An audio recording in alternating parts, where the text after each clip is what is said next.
As you probably already know, the Bloody A60 is a very coveted and famous mouse in the Minecraft drag clicking community. But why is this mouse in such high demand, and should you get one? Today I'm going to be finally doing my epic Bloody A60 review.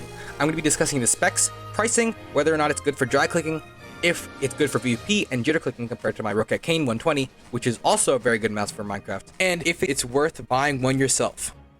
The Bloody A60 measures about 1.65 inches tall, 5 inches long, and 2.9 inches wide,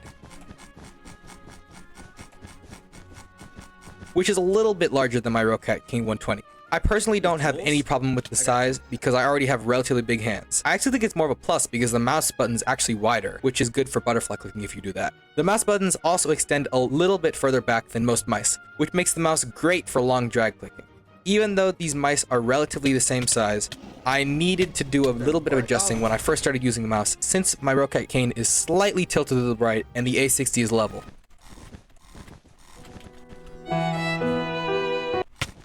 Get off, boys! The Bloody A60's weight is 153 grams, which is almost twice the weight of my Rocket Cane, which is about 89 grams. Did this affect my experience much? Not really, actually. When I got my Rocket Cane, I non-hold mouse god bridged with it. So I put electrical tape over the mouse feet to stop it from moving when I was short dragging. Thank you so much. I'm sorry, bud, but I have a hand to prove it. But I'm not going to put electrical tape on my Bloody A60's mouse feet because it would be extremely uncomfortable to use because it's so heavy. And I really don't feel a big difference between my Rocket Cane and my Bloody A60 in weight because the A60's mouse feet glide so well on my mouse pad. But it's also because the electrical tape is on the Rocket Cane's feet. I'm sure that if I remove the electrical tape from my Rocket Cane, there would be a significant change when I was using it. But it would not really work for non-hold mouse god bridging, so I probably won't be doing that. Please no. Thank goodness. I'll go into yellow base, cause like. Oh, that was crisp. Oh my. Now, is the mouse good for PvP and jitter clicking?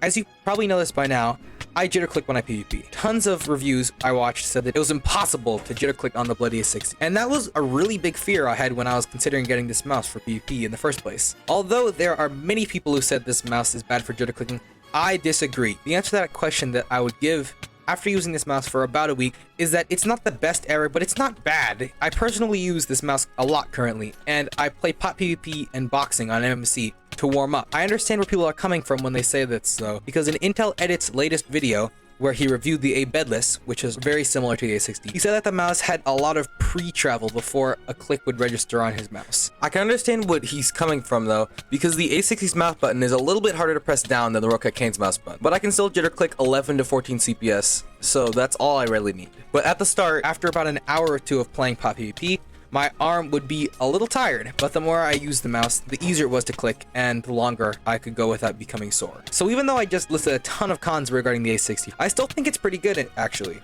Especially when you can drag click on the right mouse button, which is a huge advantage, which I still use during pot PvP. If you don't drag click, I wouldn't recommend this mouse over something like the Logitech G Pro Superlight, which is pretty much perfect for Minecraft PvP, minus the fact that you can't double click or drag click. Now, is the mouse good for drag clicking? Now, obviously the mouse is good for drag clicking, but there are a lot of flaws that you should know with the A60. When I bought the A60, I didn't realize that the designs weren't just designs. They were also indented into the mouse.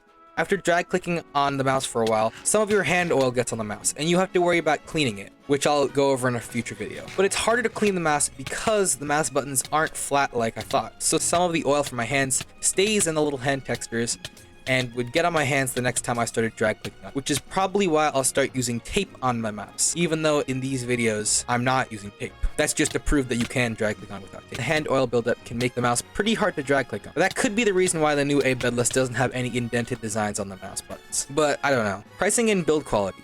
The Bloody A60, in my opinion, is a very well built mouse. It doesn't feel flimsy at all, and it has a relatively nice lighting, especially when you take into consideration that it's only about $40. That's pretty inexpensive.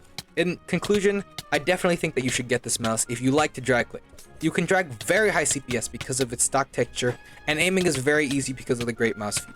I would personally recommend this mouse if you're someone who likes to play Minecraft PvP but also uses the advantage of drag clicking while playing. You should note that the mouse buttons are a bit heavier than the Roccat Tane 120, so it may be hard to jitter click for some people, but it's not something that I personally notice, and I'm sure that most of you won't have a problem with it. Well, there you go. I hope you enjoyed my Bloody A60 review. YouTube says that only a small percentage of my viewers are actually subscribed to the channel, so if you haven't subscribed and you enjoyed the video, I'd really appreciate it if you left a like on the video and subscribed, because these videos take so much time and effort to make. Anyways, that was it. Comment any video ideas you'd like me to try, and I'll see you guys in the next video. The dog water. From the past and the nonsense, tired of toxic ends, not an option. Made it up from the mud.